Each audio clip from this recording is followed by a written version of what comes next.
So I was reading scripture this morning, and it was just a beautiful reminder of how important it is to read the Old Testament as well as the New Testament, because it really helps you to understand the New Testament when you read the Old Testament and the prophecies that are fulfilled in Jesus from the Old Testament. So I was reading Isaiah 9, 6 through 7 this morning, and well, I was reading the whole chapter, but 6 through 7 says, "For to us a child is born, to us a son is given, and the government will be on his shoulders." And that is very indicative of today because much of the Western society is based off of the teachings of Jesus and based off of the Bible.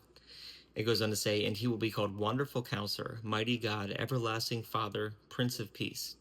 Of the greatness of his government and peace there will be no end. He will reign on David's throne and over his kingdom." And that's important too, because when you're reading through some of the names and you're like, why am I reading a list of like a genealogy in the New Testament too, where it talks about Jesus?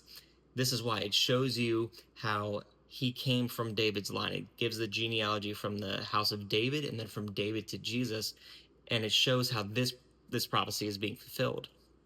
He will reign on David's throne and over his kingdom, establishing and upholding it with justice and righteousness from that time on and forever.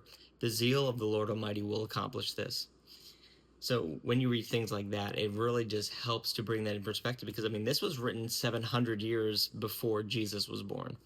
And so it really gives credibility to the whole Bible when you read the whole Bible. And that's why I also like to flip back and forth. I like to read a book in the Old Testament, and then when I'm done that, read a book in the New Testament. I like to go back and forth because it really gives you a fuller picture of everything, and it helps you to more fully understand just how interconnected it all is and all of the ways that Jesus fulfilled so many prophecies, and it really gives you a better appreciation and a better understanding for the Bible as a whole.